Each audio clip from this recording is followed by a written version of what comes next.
Investment in Prism is an investment on helping us push the boundaries of science even further. One of our students, he is a Hispanic student and just like myself, and on one of our first conversations was talking about our mothers and how for Latina mothers you have to be either you're a doctor or a lawyer or an engineer, that's it.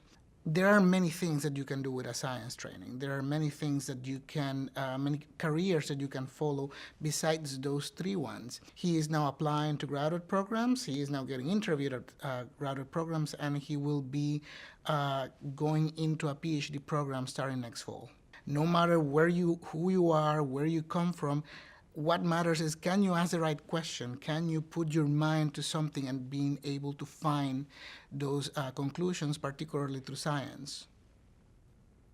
John Jay is generally not traditionally known to be a science college, but we are. We have great facilities, we have great students, we have an amazing dedicated faculty in every area, from biomedical sciences to straight up chemistry to straight up green chemistry. We are there. We have projects on it and we have dedicated students that are working on it. I always wanted to study science because I've never been content with being told what to believe. Ask the question and find my own answer. And I feel that is something that gives me empowerment. What made me realize that I wanted to teach other people science and share the knowledge that I have is not specifically one specific moment, but this frustration that I've been building on for years. That I watch the news and I watch people deny evolution and science, and I was just like very content for a while, just like I'm just gonna ignore that, that part of the world that is out there.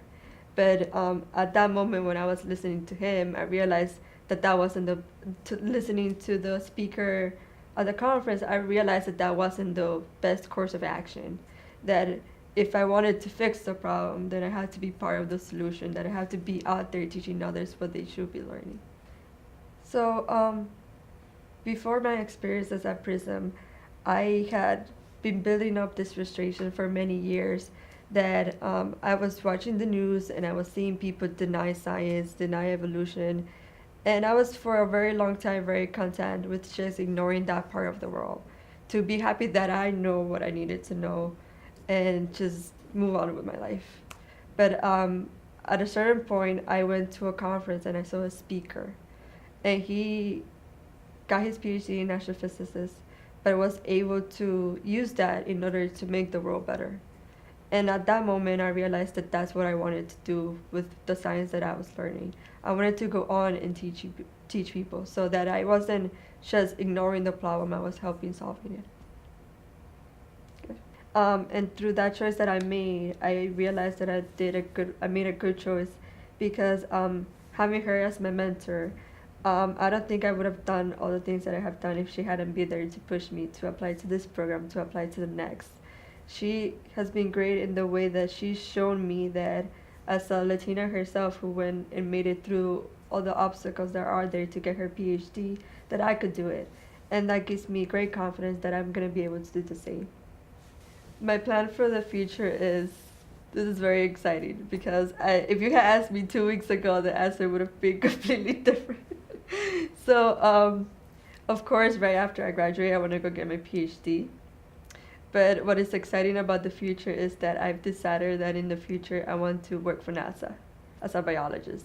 It combines the two things that I hold dear to me, which is learning about space and feeling that sense of wonder that I get from space, and biology. So because of my advisors, I recently heard that they sent somebody into space to sequence genes, and that is the future for me. That is what I want to do.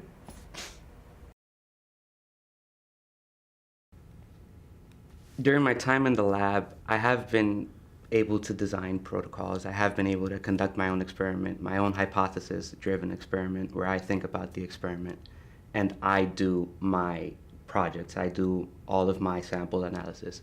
I do everything for my project. That's why I feel that I'm a scientist. I think critically about what I'm doing, and I am not just another person in the lab following directions. So working with Dr. Karpi has been really good. The first time I met him, he was very approachable, and I think that's why I picked his lab, because of the relationship that I was able to get the first day with him. I guess I was scared of a PhD, and I was scared to go into his office, but I felt very comfortable with him. So I picked his lab, and since I feel like it's the best decision I could have made. Without him, I wouldn't have been able to go to summer programs. I wouldn't have been able to now have graduate school interviews that I just got one 2 days ago.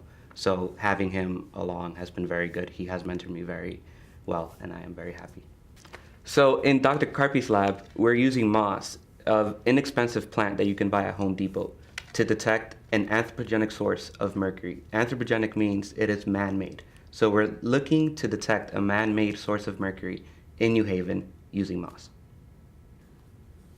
The reason we look at mercury is because mercury is detrimental to human health. So I had a student who was a stellar in the classroom. You know, she had almost all A's, but she didn't have really any research experience yet. And she came to me in the senior year and said she would like to do some research. And normally I don't take seniors. I like to take them as sophomores. But she had a sort of special pluckiness about her that I said, okay, why don't you join my lab?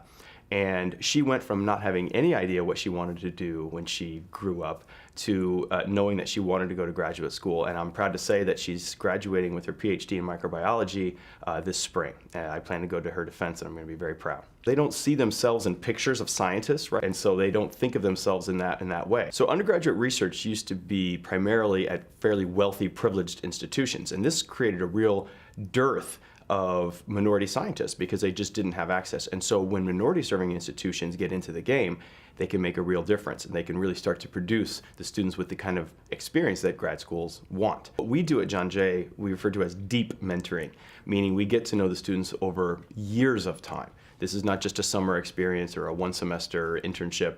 It tends to be a relationship that goes on for 2 or 3 years. And I think that's very important because students get to see the whole depth of the project, beginning, middle, end, and the different roles that you can have on a project. You break down the barriers between professors and students, and you really become colleagues. You become scientists working together.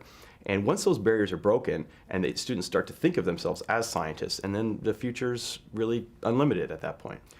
So I have my former mentees are enrolled in PhD programs at Mount Sinai, Albert Einstein College of Medicine, that's an MD PhD program.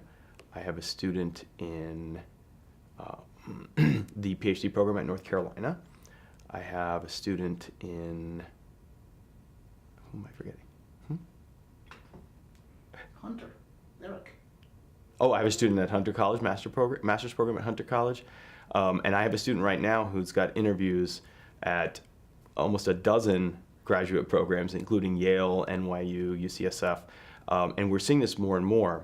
Oh, I just remember. I also have a student in a PhD program at Cornell University. It's a bustling community of students now. Instead of a few here and there, you have 40, 50 students that are research active, and they become a community unto themselves, and they support one another, and they now have an extended professional network that they're all building of these young scientists who are out there doing these great things. And when students come in, they get the benefit of that built-in professional network, that built-in support structure of fellow students and staff. And I hope that we can continue to have the resources to do this because this thing just feeds on itself. You know, if you water it, it will grow. And the students are really the lifeblood of the program and the energy of the program. And so when I meet with high school students and I tell them about this program and these stories, you know, they're immediately interested. But now we're putting students in the labs, they're doing the work themselves, and it's transformative.